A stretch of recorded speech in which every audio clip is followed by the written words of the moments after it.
بسم اللہ الرحمن الرحیم مالک یوم الدین ایاک نعبد و ایاک نستعین اهدنا الصراط المستقیم صراط الذین انعمت علیہم غیر المغضوب علیہم ولا الضالین برحمتک یا ارحم الراحمین صلوات علی محمد و علی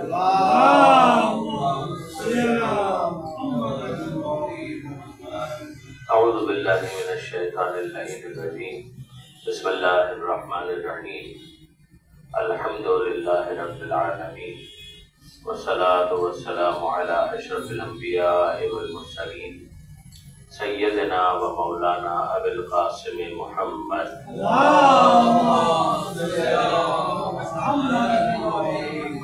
وأهل بیت الطیبین الطاہرین المعصومین المظلومین المنتجبین المنتخبین المیامین لا سیما علی الامام المنتظر والحجة الثانی عشر الذین اذهب اللہ عنهم الرجس وطهرهم تطہیرا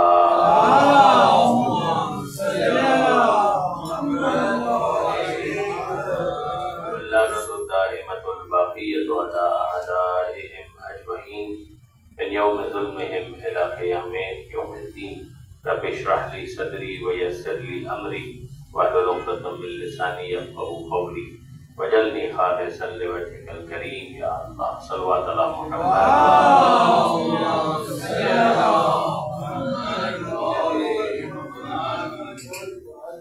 أما بعد فقد قال الله سبحانه وتعالى في القرآن الحكيم بسم الله الرحمن الرحيم إن الذين عند ربك لا يستكبرون عن عبادته ويسبحونه وله يسجدون صلوات على محمد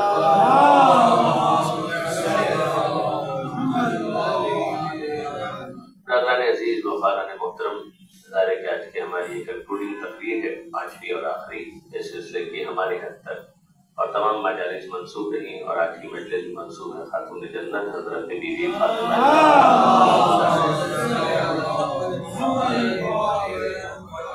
مسلسل آپ نے سورہ اعراف کی آخری آیت کو سنم کلام میں سننے کا شرف حاصل کیا، جیسا پروردگار عالم نے ان لوگوں کا ذکر کیا کہ جو عند ربک کی منزل پر فائز ہیں۔ مسلسل اس آیت کو میں نے آپ کے سامنے پیش کیا کہ کچھ افراد ایسے ہیں، کچھ احباب ایسے ہیں، کچھ شخصیتیں ایسی ہیں، کچھ ذوات ایسی ہیں کہ جن کو پروردگار نے سرٹیفائی کیا ہے کہ یہ عند ربک کی منزل پر ہے، اور جس کے لیے پھر میں نے آپ کی خدمت میں دعائے توسل کا حوالہ دیا تھا کہ اگر ان افراد کے مسالک کو آپ کو تلاش کرنا ہے تو دعائے توسل ہم کو سکھائی گئی کہ ہر معصوم کو مخاطب کر کے ہم کہتے ہیں یا وجیہن عند اللہ اشوالنا عند اللہ۔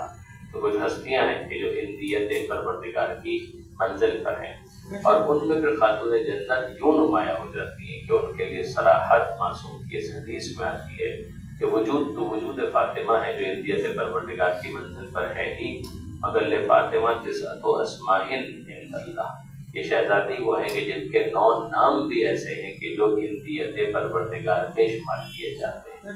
تو جن کے نام عندیت پروردگار میں ہیں ان کا وجود خدا سے کس قربت کی منزل پر ہوگا، اسے کیا ایک انسان کر سکتا ہے۔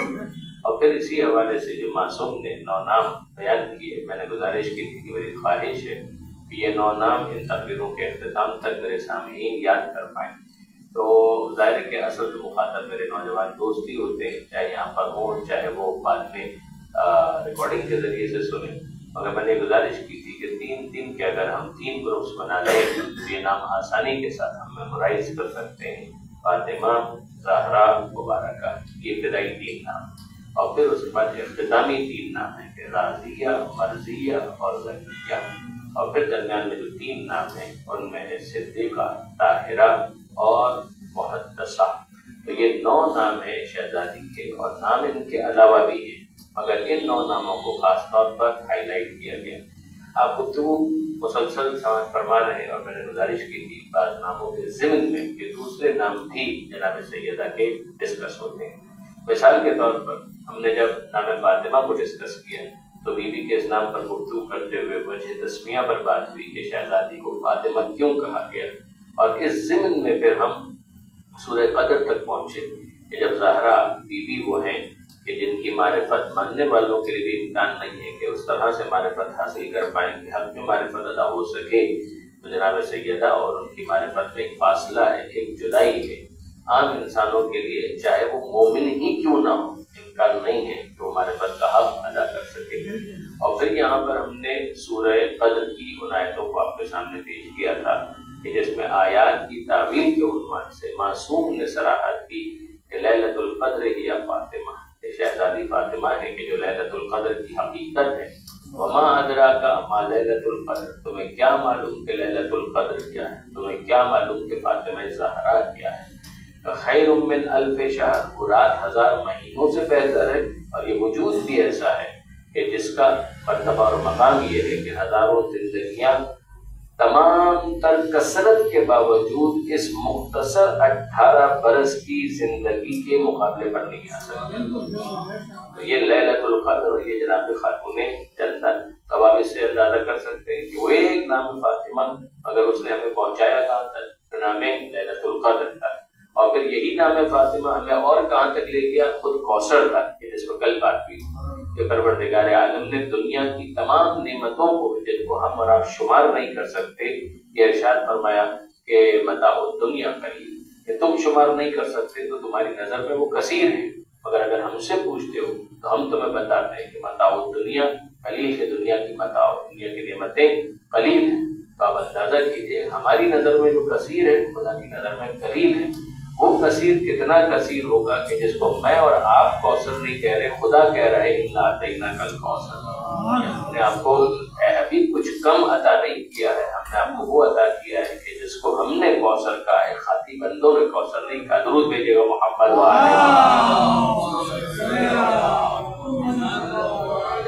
اور یہ وہ منزل ہے کہ جہاں سورہ کوثر اور سورہ قدر کے تعلق سے میں دو باتیں اور گزارش کر کے اپنی بات کو آگے لے جانا چاہتا ہوں کہ آپ غور فرمائیں گے تو آپ کو اندازہ ہوگا کہ پروردگار عالم نے یہ جو جملہ استعمال کیا ہے اور یہ جو فریز استعمال کیا ہے اس میں جو لفظ ہے کہ انا اعطینا، اعطینا ہم نے عطا کیا، ہم نے عطا کیا، عطا یہ عطا کا لفظ اردو میں بھی استعمال ہوتا ہے، ہم نے عطا کیا۔ یہ پورے قرآن میں ایک ہی موقع ہے کہ جب پروردگار نے یہ کہا کہ اعطینا، ہم نے عطا کیا، یعنی جو کچھ بھی ہے خدا کی طرف سے، مگر یہ جو انداز پروردگار عالم نے اختیار کیا ہے اعطینا، ہم نے عطا کیا، یہ صرف اور صرف ایک مقام پر سورہ کوثر میں ہے جہاں پروردگار کہتا ہے کہ ہم نے آپ کو عطا کیا، اور کیا عطا کیا؟ کوثر عطا کیا۔ اس کو سمجھنے کے لیے برادران عزیز میں آپ کی خدمت میں ایک اور آیت عرض کرنا چاہوں گا۔ دیکھیں یہ عجیب بات ہے کہ پروردگار عالم نے سورہ والضحیٰ کے اندر پیغمبر اکرم پر اپنی عنایتوں کا تذکرہ کیا۔ دیکھیں یعنی سورہ والضحیٰ جو ہے پروردگار عالم نے اپنی عنایتوں کا ذکر کیا ہے اور یہ ارشاد فرمایا کہ اے حبیب لسوف یعطیک ربک فترضی، جو ہم نے دیا وہ تو دیا، جو ہم نے دیا وہ تو دیا، جو دیا اس کے لیے عطا کا لفظ استعمال نہیں کیا، جو دیا وہ دیا، اس کے لیے عطا کا لفظ استعمال نہیں کیا، یعنی اس میں بڑی بڑی نعمتیں ہیں جن کا تذکرہ پروردگار نے سورہ والضحیٰ میں کیا ہے۔ چلیے میں عرض کرتا ہوں، الم یجدک یتیما فآویٰ، اے حبیب کیا ایسا نہیں تھا کہ آپ کے رب نے آپ کو یتیم پایا تو آپ کو پناہ دے دی، آپ کے رب نے آپ کو یتیم پایا تو پناہ دے دی، ووجدک ضالا فہدی، اور آپ کو گمنام پایا تو آپ کو شہرت دے دی، ووجدک عائلا فاغنی، اور آپ کے رب نے آپ کو تنگ دست پایا تو غنی کر دیا۔ اب آپ اندازہ کیجئے کہ یہاں پر عنایتوں کا ذکر ہے اور عنایتیں جن حوالوں سے آ رہی ہیں وہ آپ کے حافظے میں موجود ہیں، یعنی آپ ذرا اندازہ کیجئے کہ پروردگار عالم ماضی کا ذکر کرتے ہوئے یہ ارشاد فرماتا ہے آپ کے رب نے، یعنی کہ سورہ والضحیٰ کا پس منظر ہے، ماں والضحیٰ واللیل اذا سجی ما ودعک ربک وما قلی، اے حبیب آپ کے رب نے آپ کو کبھی تنہا نہیں چھوڑا۔ یہ کیا ہے؟ یہ ہوا یہ کہ چند دنوں کے لیے اگر وحی نازل نہیں ہوئی تو لوگوں نے پیغمبر اکرم پر طنز کرنا شروع کر دیا کہ بھئی نبی کیا ہوا، وحی نازل نہیں ہو رہی، جبرائیل نے آنا چھوڑ دیا، خدا نے تمہیں ترک کر دیا، خدا تم سے ناراض ہو گیا، کل تک تو نبوت کا دعویٰ تھا معاذ اللہ، یعنی وہ تمسخر، استہزاء، موکری کہ جو ہو سکتی تھی وہ زمانے کے اندر ہو رہی تھی، کہ کیا بات ہے، کوئی تازہ سورہ تم نے نہیں سنایا، کوئی نئی آیت تم نے نہیں سنائی؟ تو جب وہ اس طرح سے مذاق اڑا رہے تھے، تمسخر کر رہے تھے، پیغمبر اکرم کو پروردگار عالم نے مخاطب کر کے سورہ والضحیٰ کے اندر کہا والضحیٰ، دن کے گرم وقت کی قسم، واللیل اذا سجا، اور رات کی قسم. یعنی پروردگار عالم جو قسم کھا رہا ہے تو اس پس منظر کو ذہن میں رکھیے کہ بس پروردگار کیا سمجھانا چاہتا ہے. والضحیٰ واللیل اذا سجا، دن کے گرم وقت کی قسم، رات کی قسم. ما ودعک ربک وما قلی، آپ کے رب نے آپ کو کبھی تنہا نہیں چھوڑا اور آپ کا رب آپ سے کبھی ناراض نہیں ہوا. یہ جو پروردگار نے کہا ہے اس کے لیے جو قسم کھائی ہے وہ والضحیٰ واللیل اذا سجا، دن کے گرم وقت کی قسم، رات کی قسم. ان دونوں کے درمیان تناسب کیا ہے؟ ان دونوں کے درمیان ربط کیا ہے؟ ربط ہے پروردگار عالم سمجھانا چاہتا ہے اے حبیب یہ ہوتا ہی ہے نا کہ کبھی دن کا وقت ہوتا ہے سورج طلوع ہوتا ہے، کبھی رات کا وقت ہوتا ہے سورج غروب ہوتا ہے. تو یہی سمجھ لیجئے کہ کبھی وہی کا سورج طلوع ہوتا ہے، کبھی وہی کا سورج غروب ہوتا ہے. مگر دن اور رات کے آنے جانے سے خدا کے ناراض ہونے کا کیا تعلق ہے؟ کبھی دن طلوع ہوگا، کبھی رات آ جائے گی، بالکل اسی طریقے سے کبھی وہی نازل ہوگی، کبھی نازل نہیں ہوگی. کبھی یہ مت سمجھیے گا کہ آپ کے رب نے آپ کو چھوڑ دیا. ماں ودعک ربک وما قلی، آپ کے رب نے آپ کو کبھی نہیں چھوڑا اور آپ کا رب آپ سے کبھی ناراض نہیں ہوا. وَلَلْآخِرَةُ خَيْرٌ لَكَ مِنَ الْأُولَىٰ، یہ آگے پروردگار عالم نے کہا، یہ ماضی کا تذکرہ، اور پھر ارشاد ہو رہا ہے وَلَلْآخِرَةُ خَيْرٌ لَكَ مِنَ الْأُولَىٰ، ماضی میں بھی خدا نے کبھی آپ کو تنہا نہیں چھوڑا، ماضی میں بھی کبھی ناراض نہیں ہوا، اور جو مستقبل آپ کا ہے وہ ماضی سے بھی بہتر ہوگا. وَلَلْآخِرَةُ خَيْرٌ لَكَ مِنَ الْأُولَىٰ، آخرت آپ کے لیے اولا سے بہتر ہے. آخرت سے آپ قیامت مراد لیجئے تو قیامت، اور آخرت سے اگر آپ دنیا میں پیغمبر اکرم کی نبوت جہاں تک جانے والی ہے اس کے اعتبار سے اختتام کو فرض کریں تو مہدی منتظر. وَلَلْآخِرَةُ خَيْرٌ لَكَ مِنَ الْأُولَىٰ، درود بھیجے گا میرے محمد وعلیہ. یعنی یہ نہیں ہے کہ ماضی ہی کے اندر، مستقبل میں بھی آپ کا پروردگار آپ کے ساتھ ہے. وَلَلْآخِرَةُ خَيْرٌ لَكَ مِنَ الْأُولَىٰ، تو اب ضروری تھا کہ پروردگار عالم ماضی کی عنایتوں میں سے کچھ چیزوں کو بیان کرتے اور جو مستقبل میں ہونے والا ہے اس کے بارے میں بھی کچھ تو بیان کر دے کہ وہ کون سا وسیلہ ہے کہ جس کے ذریعے سے آخرت میں پیغمبر اکرم کے لیے سارے معاملات بہتر ہوتے چلے جائیں گے. اب پروردگار عالم فرماتا ہے الم یجدک یتیما فآویٰ، اے حبیب کہ ایسا نہیں تھا کہ آپ کے رب نے آپ کو یتیم پایا تو اس نے آپ کو پناہ دی. میں آپ سے پوچھتا ہوں کہ پناہ کس نے دی؟ پناہ کس نے دی تھی؟ اور آپ کو تو معلوم ہے، مگر اگر آپ قرآنی تفسیریں جتنی ہیں وہ اٹھا کر دیکھیں، تفسیر طبری شیعہ تفسیر نہیں ہے، غیر معمولی اہمیت کی حامل تفسیر ہے برادران اہل سنت کی. ابن کثیر اس کی تفسیر کو آپ دیکھیں، یعنی یہ وہ افراد ہیں جو شیعہ دشمنی پر آمادہ ہیں. میں تبری کے بارے میں اتنا نہیں کہتا، اگرچہ وہاں پر بھی تعصب ہے، لیکن ابن کثیر وہ تو کٹر اموی، مگر ان کی تفسیر کو بھی اگر آپ دیکھیں گے اور اسی طرح سے دیگر تفاسیر کو دیکھیں تو آپ کو ہر جگہ ملے گا کہ پروردگار عالم نے یہ جو کہا کہ الم یجدک یتیما فآویٰ، آپ کے رب نے آپ کو یتیم پایا تو آپ کو پناہ دی. تو سب نے دیکھا کہ یہ پناہ جناب ابو طالب علیہ السلام کے ذریعے سے دی گئی.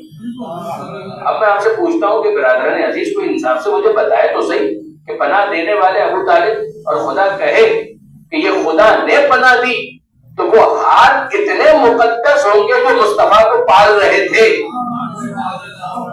وہ گود کتنی مقدس ہوگی کہ جس میں حضور کی پرورش ہو رہی تھی، وہ پرورش کتنی پاکیزہ ہے کہ پالنے والے ابو طالب اور پروردگار کہے ابو طالب نے نہیں پالا، خدا نے پالا. اور یہ معاملہ یہاں پر رکا نہیں، آگے جو پروردگار نے کہا وَوَجَدَكَ عَائِلًا فَأَغْنَىٰ، آپ کے رب نے آپ کو تنگ دست پایا تو آپ کو غنی کر دیا. ایک مرتبہ پھر انہی تفاسیر میں دیکھیے تو آپ کو ایک نام ملے گا، کسی 2 نمبر غنی کا تذکرہ نہیں ملے گا، آپ کو کسی خیرے کا تذکرہ نہیں ملے گا، صرف ایک نام ملے گا، ایک نام ملے گا، اور وہ نام ہے جناب خدیجہ سلام اللہ علیہا کا.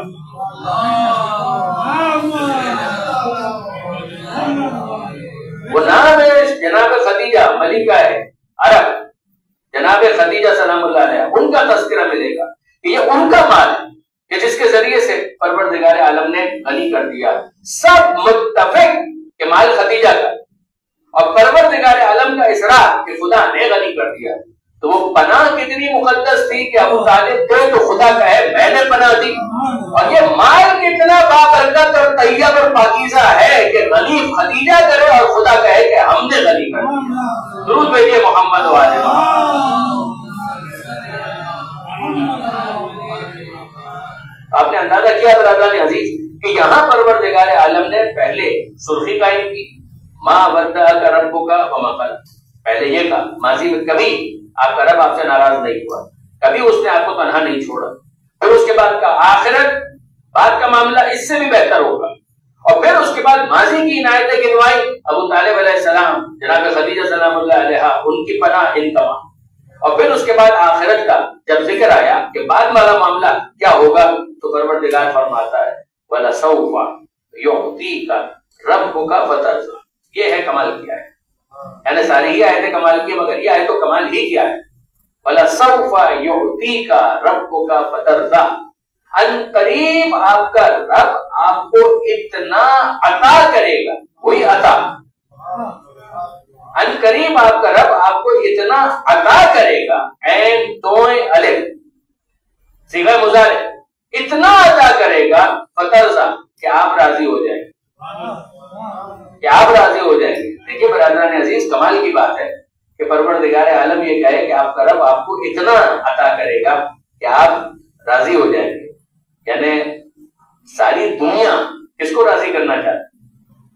ساری دنیا خدا کو راضی کرنا چاہتی، ساری دنیا چاہتی ہے کہ خدا کو راضی کرے، یعنی ہم نماز پڑھ رہے ہیں خدا کو راضی کرنے کے لیے، روزہ رکھ رہے ہیں خدا کو راضی کرنے کے لیے، زکات خمس نکال رہے ہیں، صدقہ دے رہے ہیں، غریب کی مدد کر رہے ہیں، عزاداری کر رہے ہیں، نوحہ پڑھ رہے ہیں، مجلس پڑھ رہے ہیں، یہ سب کام کیوں ہو رہے ہیں؟ خدا کو راضی کرنے کے لیے۔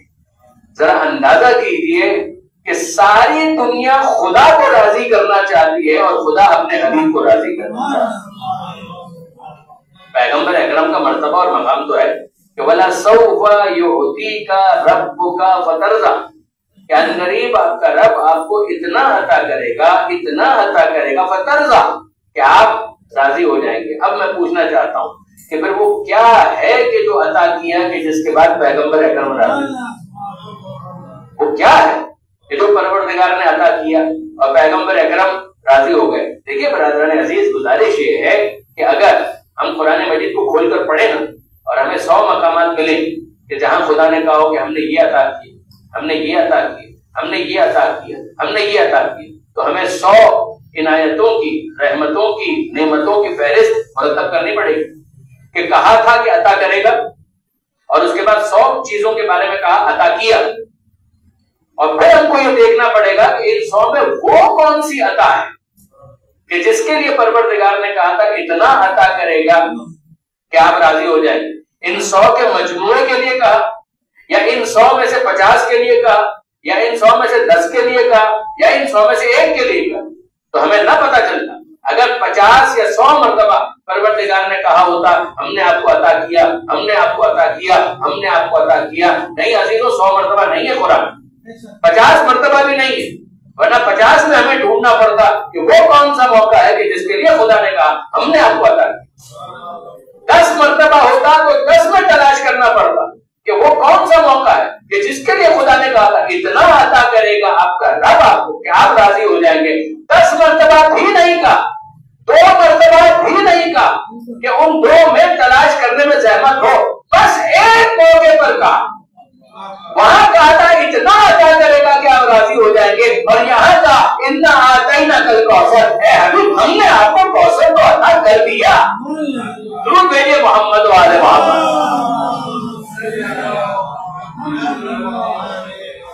اب آپ نے اندازہ کیا برادران عزیز، وَلَسَوْفَ يُعْطِيكَ رَبُّكَ فَتَرْضَىٰ، آپ کا رب آپ کو اتنا عطا کرے گا کہ آپ راضی ہو جائیں گے، اور وہ کیا ہے کہ جو عطا کیا، اِنَّا أَعْطَيْنَاكَ الْكَوْثَرَ، ہم نے آپ کو کوثر عطا کیا۔ میں مسند شفاعت پر فائز ہونے کے حوالے سے جو تفاصیر ہے ان سے واقف ہوں، مگر پہلی ہی تقریر کے اندر میں نے گزارش کی کہ مسند شفاعت کی خاتون جنت سے ہٹ کر نہیں ہے۔ خاتون جنت کی شفاعت اور پیغمبر اکرم کی شفاعت میں جو تعلق اور ربط ہے وہ پہلی تقریر کے اندر میں نے گزارش کی، لہذا اس آیت کی تفسیر میں جو شفاعت کے منصب کا ذکر ہے وہ اس کے ساتھ پوری طرح سے اکسٹمڈ ہے، ہم آہنگ ہے۔ آپ نے غور فرمایا برادران عزیز، یہاں پر پروردگار عالم نے کہا انا اعطینا الکوثر، یعنی اب ہم کو سمجھ میں آیا کہ شہزادی وہ ہے کہ جن کے ملنے پر پیغمبر اکرم راضی ہوئے۔ دیکھیے اب میں اس نام کی طرف جانا چاہتا ہوں کہ جس کا تعلق رضایت کے ساتھ، رضایت کے ساتھ، یعنی پیغمبر اکرم سے یہاں پر کہا گیا وَلَسَوْفَ يُعْطِيكَ رَبُّكَ فَتَرْضَىٰ، اتنا عطا کرے گا آپ کا رب کہ آپ راضی ہو جائیں گے۔ رضایت، راضی ہونا، تو پیغمبر اکرم کب راضی ہوئے؟ جب کوثر خاتون جنت پیغمبر اکرم کے پاس، پیغمبر اکرم کے لیے ان کی آمد ہوئی، اس کے بعد پیغمبر اکرم راضی ہوئے۔ وَلَسَوْفَ يُعْطِيكَ رَبُّكَ فَتَرْضَىٰ، یہ بات ہم کو سمجھ میں آ گئی۔ اب میں آپ کی خدمت میں عرض کرتا ہوں شہزادی کے ناموں میں سے دو نام اور کیا تھے؟ راضیہ اور مرضیہ، اور ان دونوں کے درمیان فرق کیا؟ راضیہ کا مطلب وہ بیوی جو خدا سے راضی، اور مرضیہ وہ بیوی کے جن سے خدا راضی، یعنی یہ ون وے ٹریفک نہیں ہے، یہ ون وے ٹریفک نہیں ہے، یہ ٹو وے ٹریفک ہے۔ رضایت ادھر سے بھی ہے اور رضایت ادھر سے بھی ہے، دونوں طرف سے راضی ہیں۔ دیکھیں برادران عزیز، دعویٰ تو کوئی بھی کر دے، دعویٰ تو کوئی بھی کر دے کہ ان سے خدا راضی ہے، ان سے خدا راضی ہے، مگر سند کیا ہے؟ سند کیا ہے؟ شہزادی کے تو ناموں میں ہم کو دو نام مل رہے ہیں، راضیہ اور مرضیہ، اور یہ رضایت پروردگار کتنی اہم ہے۔ دیکھیے ایک ہے پوری زندگی سے خدا کا راضی ہونا، یہ بہت بڑا معاملہ ہے، یہ بہت بڑا معاملہ ہے، پوری زندگی سے خدا کا راضی ہونا، اور ایک ہے زندگی کے کسی مرحلے پر خدا کا راضی ہونا، یہ دو الگ الگ چیزیں ہیں۔ ایک ہے پوری زندگی سے خدا کا راضی ہونا، ایک ہے زندگی کے کسی مرحلے سے، کسی ایک معاملے سے خدا کا راضی ہو جانا، دو الگ الگ چیزیں۔ ایک ہے زندگی کے کسی مرحلے پر خدا کا راضی ہونا، میں تکرار کر رہا ہوں، ایک ہے پوری زندگی سے خدا کا راضی ہونا، اور ایک ہے ایسا وجود کہ جو نفس کو بیچے اور مرضی پروردگار خرید لے۔ یہ تین الگ الگ مراحل۔ اب تک میں نے آپ کے سامنے گزارش کی، ایک ہے زندگی کا کوئی مرحلہ، کوئی گناہ ہو گیا، کوئی خدا ناراض ہو گیا، آپ نے توبہ کر لی، خدا راضی ہو گیا، تو زندگی کا کوئی مرحلہ ہے، خدا راضی ہو گیا۔ پوری زندگی سے خدا کا راضی ہونا، یہ بہت بڑی بات ہے۔ تیسرا مرحلہ یہ ہے کہ اس منزل پر ایک نفس آ جائے کہ جہاں وہ اپنے نفس کو بیچے اور مرضی پروردگار کو خرید لے۔ یہ تین چیزیں ہوں۔ چوتھا مرحلہ یہ ہے کہ مرضی ایسی مرضی ہو کہ راضی یہ ہو اور خدا کہے اگر یہ راضی تو ہم بھی راضی۔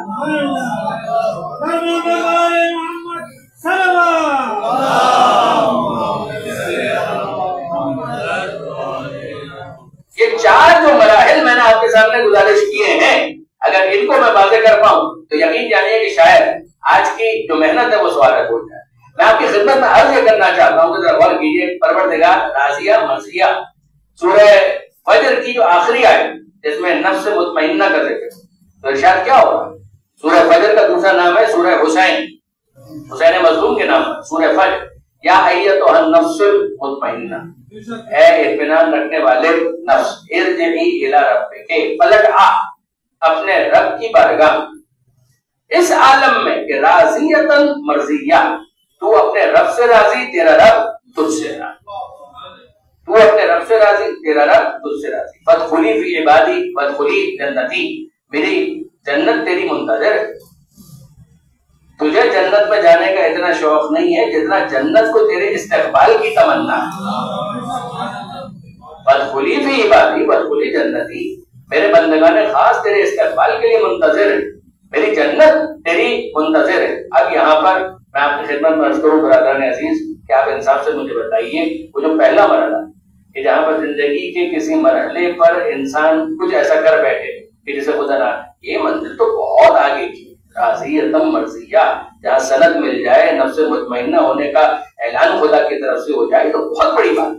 لیکن تو زندگی کے اندر مختلف مراحل، گناہ ہو گیا، خدا ناراض ہو گیا، اب یہ وہ موقع ہے کہ جہاں پر میں آپ کے سامنے حضرت علامہ ذیشان حیدر جوادی علی اللہ مقام، مشکل ہے نہیں برادران عزیز، الٹی بات ہے، الٹی بات ہے، الٹی بات ہے، اس پہلے مرحلے میں الٹی بات کیا ہے؟ بات یہ ہے کہ بندہ اتنی آسانی سے راضی نہیں ہوتا. اگر اسے پوچھیں تو وہ اتنی بکا اس کی مغفرت کر کے جس کے پاس بکا کے سوا ہے کیا, دعا کے سوا ہے کیا, اس کا اسلحہ ہے تیری بارگاہ میں بکا کرنا, فریاد کرنا, تو وہ بہت جلد راضی ہو جاتا ہے. اور علامہ طالب جوہری صاحب یاد آئے, انہوں نے ایک مرتبہ کہا تھا کہ اتنا جلد راضی ہو جاتا ہے کہ کبھی ندامت کی ایک آنسو پر راضی ہو جاتا ہے, کبھی ایک سجدے پر راضی ہو جاتا ہے, بہت جلد راضی ہو جاتا ہے. تو وہ راضی ہونے کے لیے تیار ہے. زندگی کے کسی مرحلے پر انسان آف ٹریک ہو جائے اور واپس سے صراط مستقیم پر آنا چاہے تو پروردگار راضی ہونے کے لیے تیار ہے. تو کتنا جلد راضی وہ تو اتنا جلد راضی ہو جاتا ہے کہ یا سریع الرضا ہے بہت جلد راضی ہو جانے والے, وہ بھی دین سے اس وقت تک راضی نہیں ہوتا کہ جب تک علی کی ولایت, علی کی مولائیت کا اعلان نہ ہو جائے. علی کی ولایت کا اعلان ہو تب پروردگار کہتا ہے الیوم. جب دین علی کی ولایت کے بغیر رضی اللہ نہیں ہو سکتا تو کوئی بندہ علی کی ولایت قبول کیے بغیر رضی اللہ تو نہیں ہو پائے گا. تو یہ ایک بات تو ہم کو سمجھ میں آئی. مراحل کیا تھے؟ مراحل یہ تھے کہ ایک مرحلہ کہ جس میں کسی خاص موقع پر کہیں انسان چوک کر جائے اور پھر واپس سدھار کے لیے تیار ہو, کریکشن کے لیے تیار ہو, ریمیڈی کے لیے تیار ہو, توبہ کے لیے تیار ہو, تو پروردگار فوراً راضی ہونے کے لیے تیار ہو جاتا ہے. ایک ہے پوری زندگی, پوری زندگی سند وہ علی کہ بستر رسول پر لیٹے, پروردگار عالم نے آیت نازل کی کہ لوگوں میں علی بھی تو ہے کہ جو اپنے نفس کو بیچتا ہے اور مرضی پروردگار کو خرید لیتا ہے. یہ 3 مراحل ہوئے. اور اب میں چاہتا ہوں کہ جانوں, مجھے پتا چلے کہ کوئی ایسا بھی ہے کہ جس کی مرضی اگر حاصل ہو جائے تو اطمینان ہو جائے کہ اگر یہ راضی تو خدا بھی راضی, کہ اگر یہ راضی تو خدا بھی راضی. ایسا کوئی ہے یا نہیں؟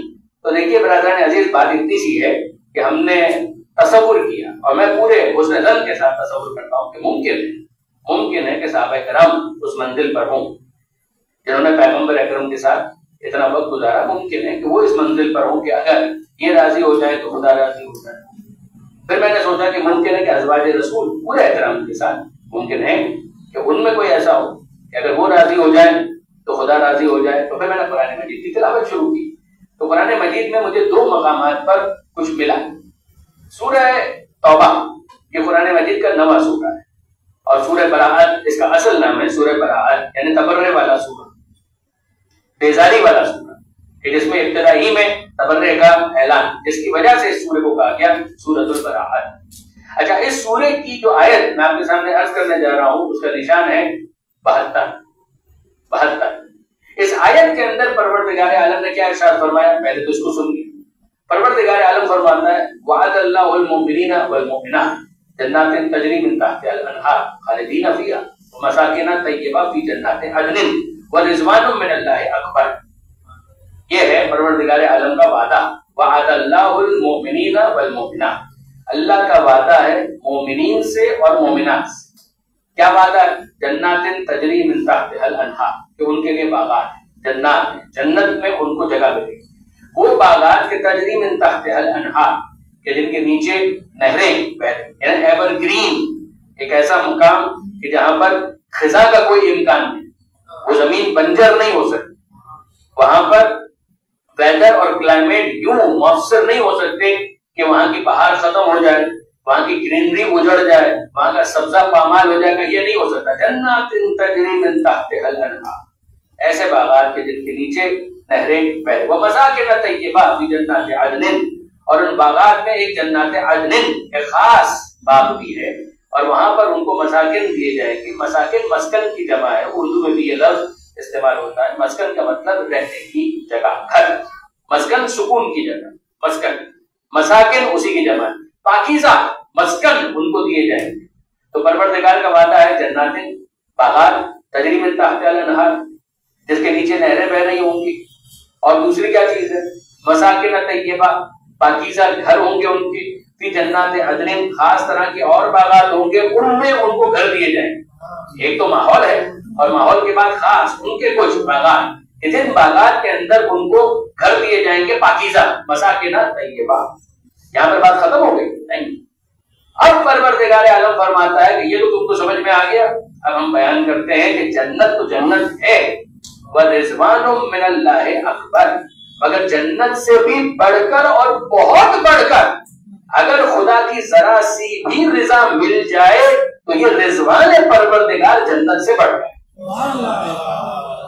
تو ہم کو سمجھ میں آیا کہ ہاں رضوان پروردگار ایک اسٹیٹس ہے کہ جو جنت سے بالاتر, جنت سے بڑھ گئے. واضح ہوئی بات آپ کے لیے؟ درود بھیجیے گا محمد و آل محمد. ایک مرتبہ اور درود بھیجیے گا.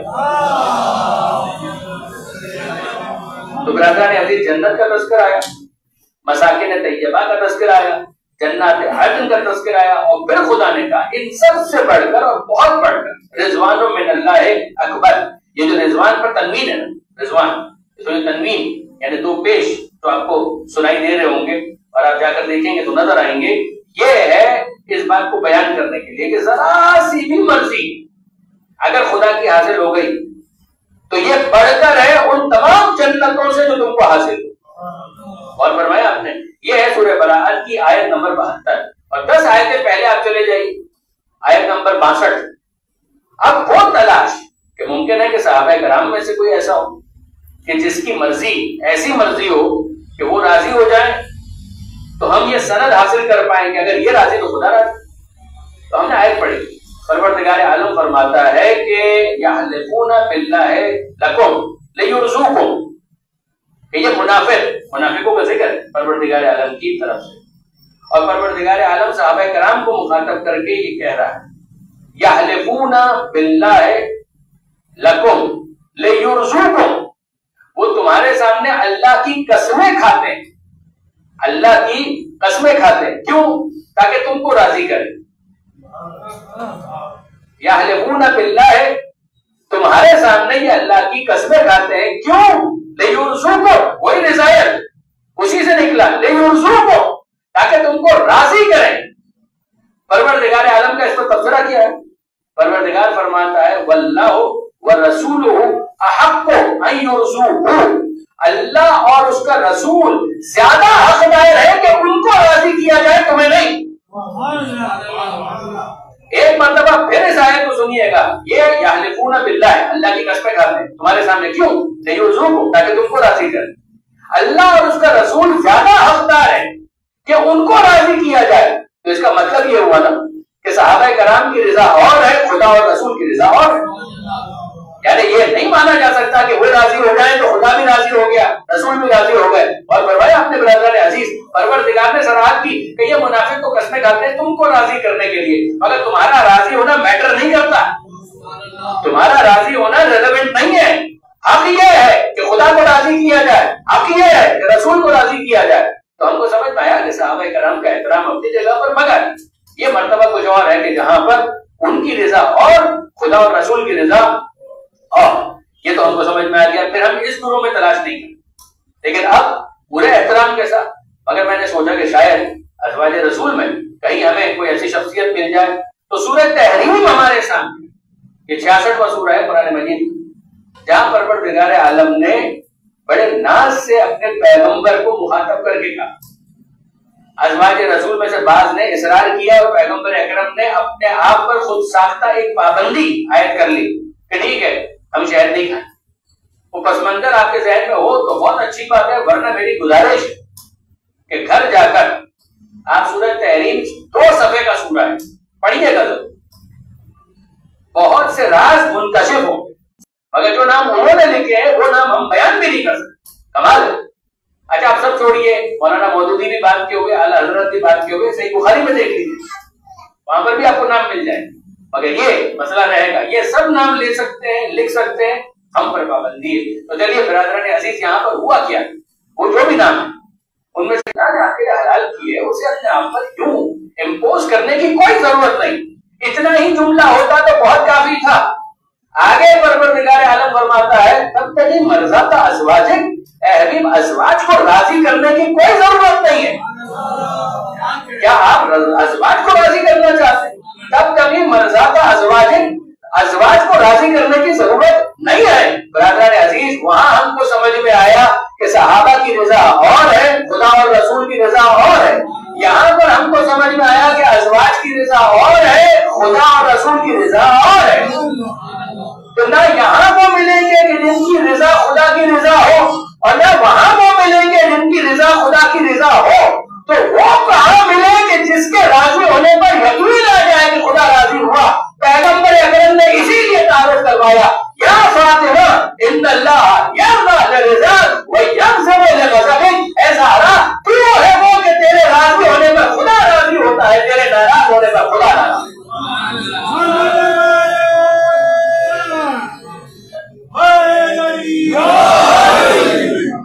ان اللہ یرضی لرضا، خدا تیرے راضی ہونے پر راضی ہوتا ہے، تیرے غضبناک ہونے پر غضبناک ہوتا ہے. اور جب خدا ان کے غضبناک ہونے پر غضبناک ہوتا ہے تو صراط مستقیم کیا ہے؟ صراط الذین انعمت علیہم غیر المغضوب علیہم ولا الضالین.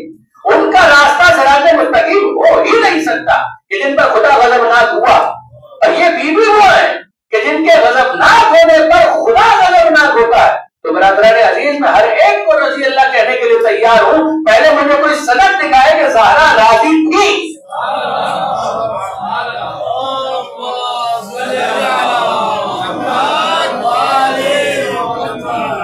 ہر ایک کو رضی اللہ ماننے کے لیے تیار ہوں. مجھے کوئی اعتراض، مجھے کوئی بخل نہیں ہے.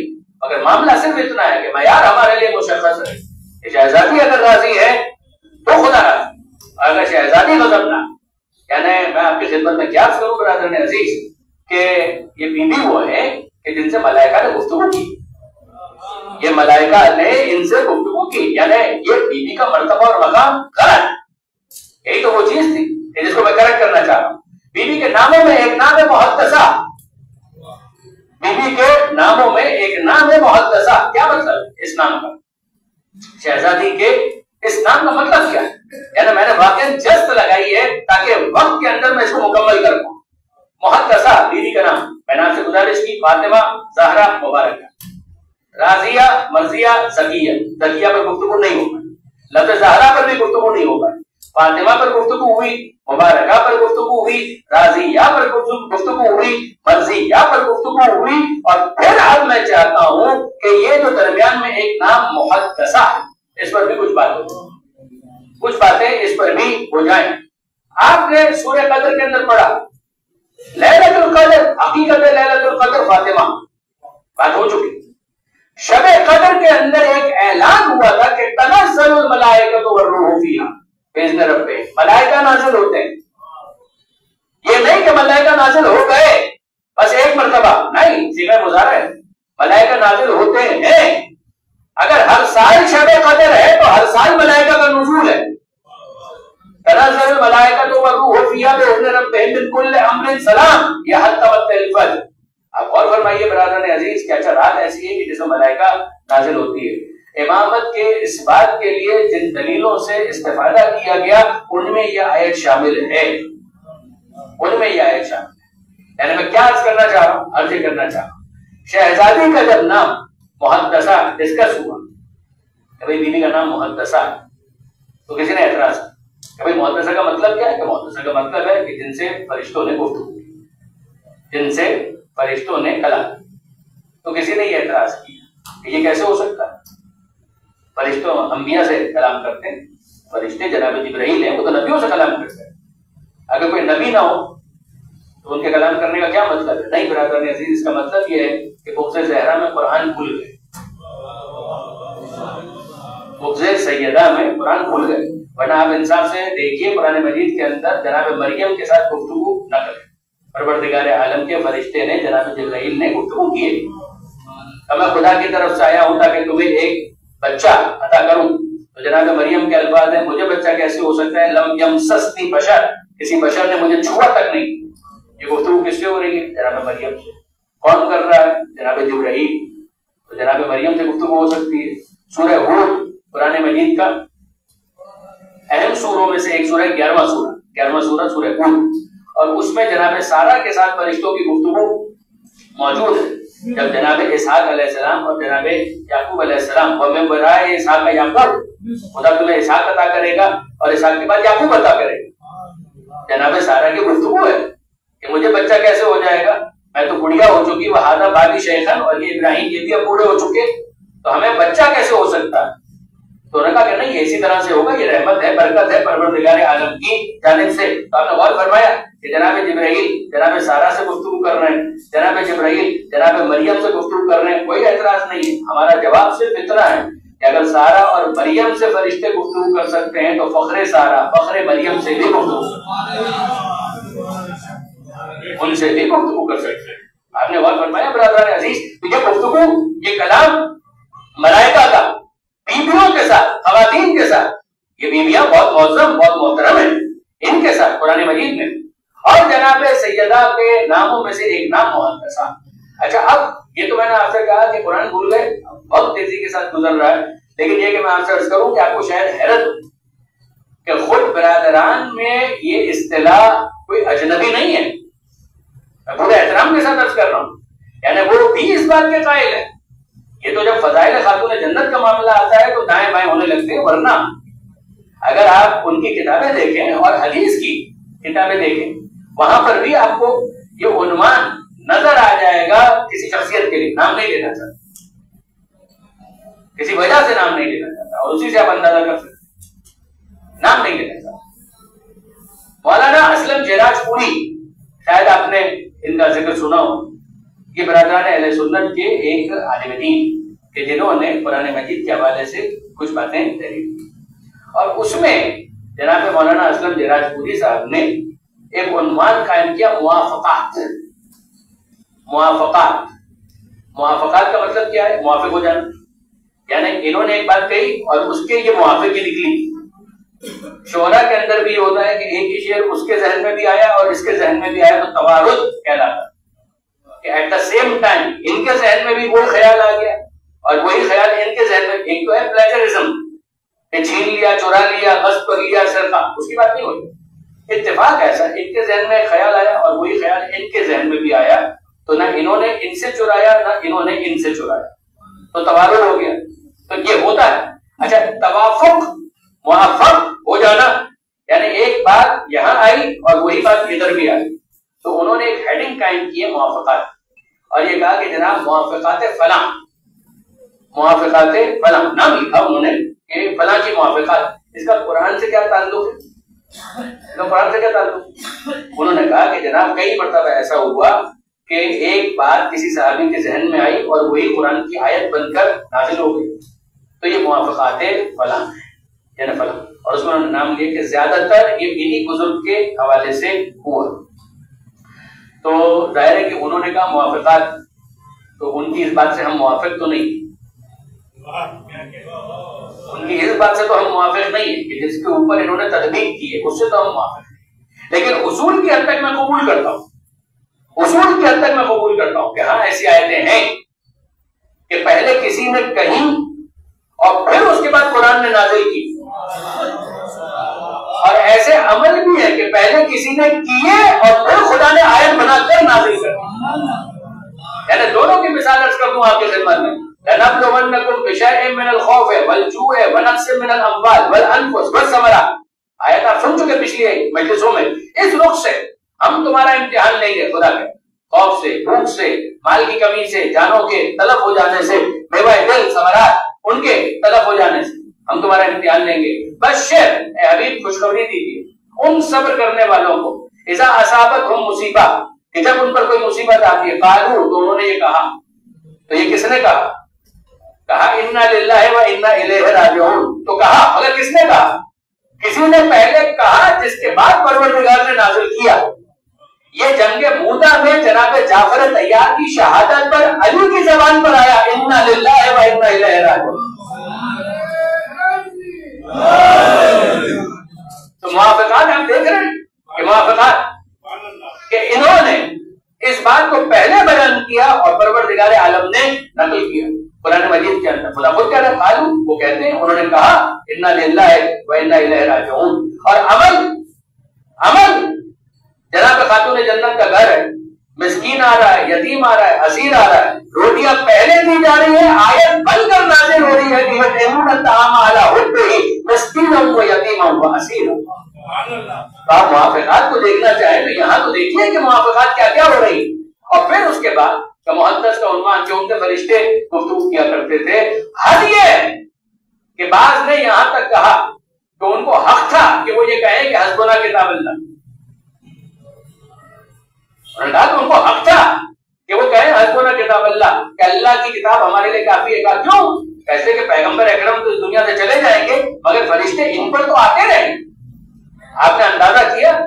یعنی یہ تمام تر باتیں لکھنے کے بعد بھول گئے، اور شہزادی کے جب ناموں میں نظر آیا محدثہ تو اعتراض کر دیا کہ یہ کیسے ہو سکتا ہے فرشتے شہزادی سے گفتگو کریں. تب یہ بیان کیا گیا صاحب یہ سارے انسٹنسز جو ہیں ان کے ہوتے ہوئے آپ کیسے انکار کر سکتے ہیں؟ کہا کہ ہاں یہ سارے انسٹنسز تو ہیں. تو اگر جناب مریم سے گفتگو ہو سکتی ہے، جناب سارا سے گفتگو ہو سکتی ہے جن کو تو ہم قبول بھی کرتے ہیں، تو پھر فخر مریم فخر سارا ان سے گفتگو کیسے ہو سکتی ہے؟ کسی اور نے کہا کہ اس کا مطلب یہ ہے کہ آپ خاتون جنت کے اس حد تک فضائل کے قائل ہیں کہ فرشتے ان سے گفتگو کرتے ہیں. ہم نے کہا یہ ہم نے نہیں کہا، یہ کہنے کی تو میری ہمت ہی نہیں، یہ کہنے کا تو میں سوچ بھی نہیں سکتا. یعنی کیا مطلب؟ انہوں نے کہا کہ جناب اس کا مطلب یہ ہے کہ آپ اس بات کے قائل ہیں کہ جناب سیدہ کی فضیلت یہاں تک ہے کہ فرشتے ان سے گفتگو کرتے ہیں. پھر کانوں کو ہاتھ لگاتا ہوں، کبھی یہ کہوں تو میری زبان چل جائے، اللہ نہ کرے کہ کبھی میں یہ کہوں یہ مانوں کہ سیدہ کی فضیلت یہ ہے کہ فرشتے ان سے گفتگو کرتے ہیں. تو کبھی ابھی تو آپ کہہ رہے تھے کہ محدثہ بیوی کا نام ہے، اور ابھی بھی یہ کہتا ہوں. تو محدثہ کا کیا مطلب ہے؟ وہ بیوی کے جن سے فرشتوں نے کلام کیا. وہی تو ہم پوچھ رہے ہیں کہ یعنی آپ سیدہ کی فضیلت میں اس حد تک قائل ہیں کہ فرشتے ان سے گفتگو کرتے ہیں. ہم نے کہا یہ خدا کے واسطے کبھی مت کہیے گا اس کے ہم قائل ہی نہیں کہ یہ سیدہ کی فضیلت ہے کہ فرشتے ان سے گفتگو کرتے ہیں. میں واقعی چاہتا ہوں کہ آپ کا ذہن خود منتقل خدا نہ کرے کہ میں اس بات کا قائل ہو جاؤں، میرا یہ عقیدہ ہو، آپ کا یہ عقیدہ ہو کہ یہ شہزادی کی فضیلت ہے، یہ ملائکہ ان سے کلام کرتے تھے. نعوذ باللہ من ذلک، العیاذ باللہ، معاذ اللہ ثم معاذ اللہ، کہ ہم اس بات کے قائل ہو کہ یہ سیدہ کی فضیلت ہے کہ فرشتے ان سے کلام کرتے ہیں. تب کہنا کیا چاہتے ہیں؟ خدا کی قسم یہ زہرا کی فضیلت نہیں ہے کہ فرشتے ان سے کلام کرتے تھے، یہ جبرائیل کی فضیلت ہے کہ انہیں زہرا سے ہم کلام ہونے کا شرف حاصل. درود بھیجیے محمد والے محمد.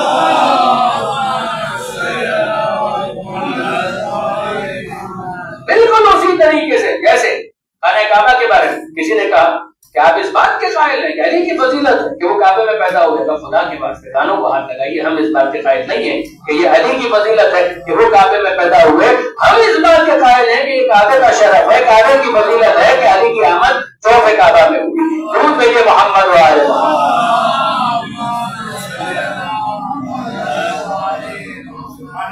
آپ نے غور فرمایا برادران عزیز، محدثہ تو یہ بی بی پروردگار عالم کے نزدیک ان کا مرتبہ اور مقام کیا ہے کہ جن کے خادمین، جن کے خدمت گزار، جن کا جھولا جھلانے والے جناب جبرائیل، آسیہ گردانی کرنے والے ملائکہ ہیں، جن کے بچوں کے لیے اگر لباس جنت سے آ رہا ہے تو رضوان کو خیاط بن کر آ. آپ مجھے انصاف سے بتائیے اس بی بی کی رضایت کی منزل کیا ہو کہ جنت کا دربان جس کو رضوان کہتے ہیں وہ رضوان درزی بن کر وہ یہ اعلان کرتے ہوئے کہ میں حسنین کا خیاط ہوں، میں ان کا درزی ہوں، مجھے پروردگار عالم نے یہ عہدہ عطا کیا، یہ شرف حاصل عطا کیا. میں آپ سے اطمینان کے ساتھ کہتا ہوں کہ رضوان کو جنت کا دربان ہونے میں اتنا لطف نہیں آیا ہوگا جتنا حسنین کا درزی بننے میں آیا.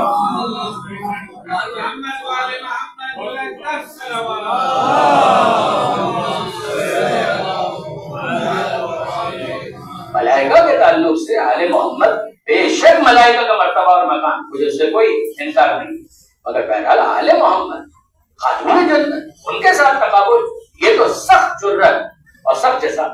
اور بس برادران عزیز میں متصل کروں اپنی بات کہ جہاں سے میں نے اس لفظ محدثہ کے اوپر جس لگے، اب یہاں میں آپ کی خدمت میں عرض کرتا ہوں وہ بیوی کہ جس کی رضا خدا کی رضا ہو، جس کا غضبناک ہونا خدا کے غضبناک ہونے کی دلیل بن جائے، وہ بیوی وہ ہے کہ جن کے لیے وہ شہزادی وہ ہے کہ جن کا مرتبہ اور مقام ایسا ہے. اور وہ یہ کہہ رہے ہیں، دیکھیے بحر الانوار کے اندر یہ روایت بہت تفصیل کے ساتھ آئی ہے اور میں پھر احتیاط کے ساتھ لفظوں کا چناؤ کرتے ہوئے آپ کی خدمت میں گزارش کرنا چاہتا ہوں، ہم سے تقاضا نہ کیا جائے کہ ان کو مانے اور ان کو مانے. ہمارے سامنے دلیل پیش کی جائے کہ شہزادی نے کبھی ان کو معاف کر دیا تھا. کیفیت یہ ہے کہ سید عالم گھر ہے اور یہ لوگ آئے اور امیر المومنین حجت تمام کرنے کے لیے ان کو لے کر آئے. جب انہوں نے کہا کہ سیدہ کو کسی طریقے سے ہم راضی کرنا چاہتے ہیں، ایک ہوتا ہے راضی کرنے کا طریقہ کہ توبہ کریں، کفارہ دیں، قضا کریں، ہاتھ جوڑ کر معافی مانگیں، اور ایک یہ ہے کہ نہیں جو کام ہم کر رہے ہیں وہ اسی طریقے سے کریں. لیکن یہ کہ بہرحال آپ راضی ہو جائیں. تو آپ خاتون جنت اندر ہیں، پردے کے باہر، دروازے کے باہر امیر المومنین ہیں. یقین ہے مجھے کہ دروازے کے جلنے کے آثار تو اس وقت بھی ہو گئے.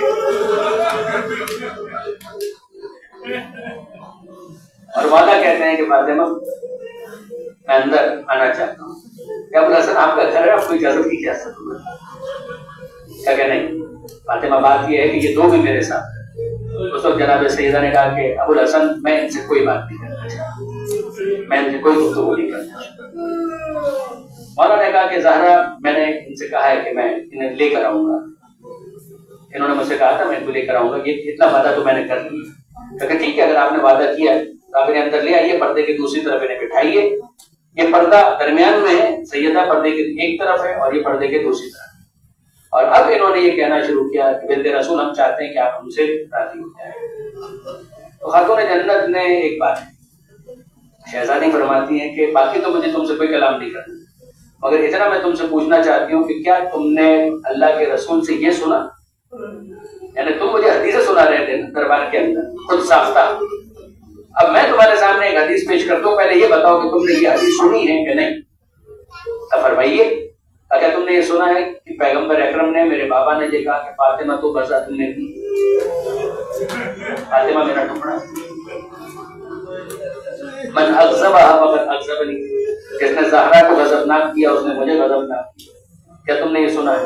ان دونوں نے کہا کہ ہاں بنت رسول ہم نے یہ بات آپ کے بابا سے بارہا سنی ہے.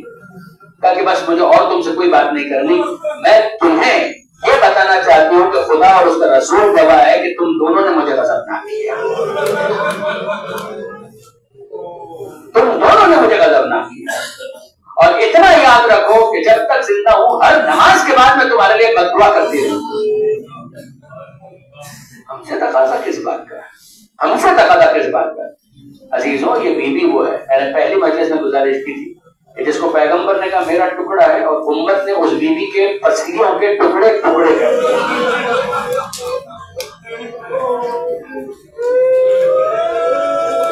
آیت اللہ حافظ بشیر نجفی نے علماء نجف کا ایک اور کہیں نقل کیا تھا اور فرماتے ہیں کہ شہزادی کی آخری دنوں میں کیفیت یہ تھی کہ کسی پہلو پر کروٹ نہیں لے سکتی تھی.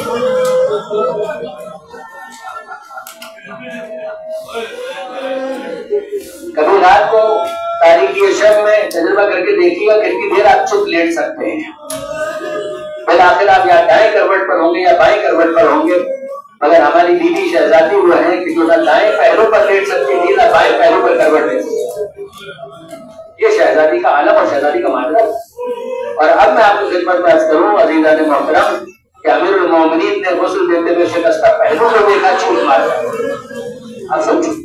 اور اب اس کے بعد جب مولا کائنات نے سکوت لحظ کیا ہے تو مولا کے الفاظ ہیں جو کتابوں میں موجود ہیں، جار الانوار میں ہے، نہج البلاغہ میں ہے، منتهى الاعمال میں ہے، شیخ عباس کلی نے بھی لکھا، علامہ مجلسی نے بھی لکھا، سید رضی نے بھی لکھا، اور کتنے علماء نے لکھا تھوڑے زبر کے ساتھ. اور وہ الفاظ کیا ہیں کہ جب امیر المومنین دفن کر رہے تھے شہزادی کو، سکوت لحظ کر دیا، اور اب اس کے بعد کبھی آسمان کو دیکھتے ہیں کبھی زمین کو دیکھتے ہیں، بار بار آسمان اور زمین کو دیکھتے ہیں اور کہنے لگے کہ زہرا کے بعد نہ مجھے زمین اچھی لگ رہی ہے نہ آسمان اچھا لگ رہا ہے. اجرکم اللہ. زہرا کے بعد نہ مجھے زمین اچھی لگ رہی ہے نہ مجھے آسمان اچھا لگ رہا.